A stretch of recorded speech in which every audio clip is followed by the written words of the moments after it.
Hi everyone, Craig Stage, Superintendent for the Athens Area School District. I'm going to be starting a new video series called The Board in 4. In this video series, I will highlight each month the board meetings where the board takes action. For this video, this will be for the board meeting of February 13th.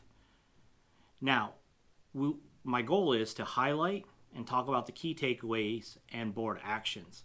And it won't be a line-by-line discussion on the entire agenda. So if we're ready, let's try to get this done in under 4 minutes.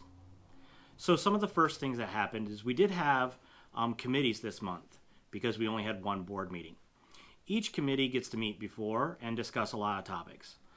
Not a lot of major action taken or discussion happening, but the Finance and Operations Committee did talk about some projects that they are looking to look into for the next budget season. Curriculum and Instruction talked about replacing student laptops and talking about a new ELA resource that I'll talk about later because there was board action taken on that. The Personnel and Policy Committee is in a constant review of our policies, and I think they reviewed several policies. Now, everything that I talk about, you can see on our agenda, which is on our website, which I'll share in the link right below here now. In the superintendent's report, I talked about the goings-on in all the buildings, and I had special guests. The Lynch-Buston Student Council came with Mrs. Connie Webster, and they discussed what they do, all the things that they're doing to help build some school spirit, school pride, climate, and culture. It was really wonderful, and those student council members did a fantastic job. In our financials, we approved general board bills, and the one item I'd like to highlight is the board did approve the IU-17 proposed budget for 2024 and 2025.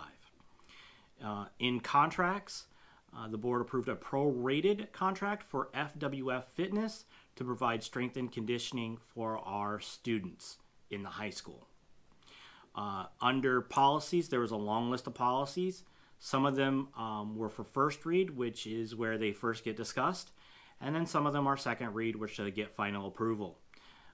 Some of the policies were moved straight to second approval because they're simply review. And again, if you'd like to see those and all the policies discussed, again, check out our website and go to our meeting agendas, and you can see them all there. Let me flip the page here so I can keep going.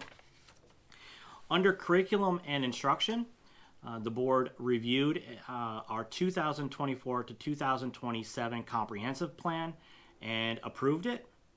And also, they approved a new ELA resource that will help us deliver ELA instruction to our K-5 students. It is called CKLA, or Core Knowledge Language Arts.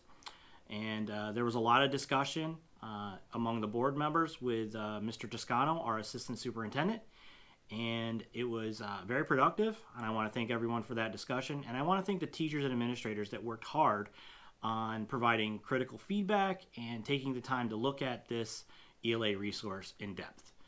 It was approved, and we'll be implementing it in the 2024-2025 school year.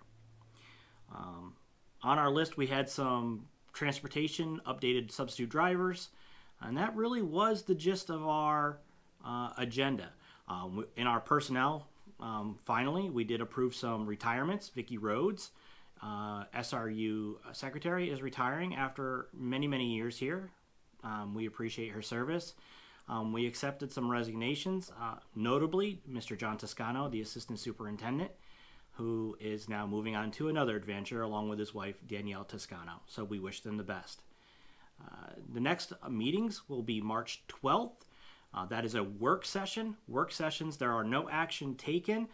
That meeting will actually be held at the Northern Tier Career Center, where the board will engage in a tour and a dinner from the culinary students there and then conduct their work session there.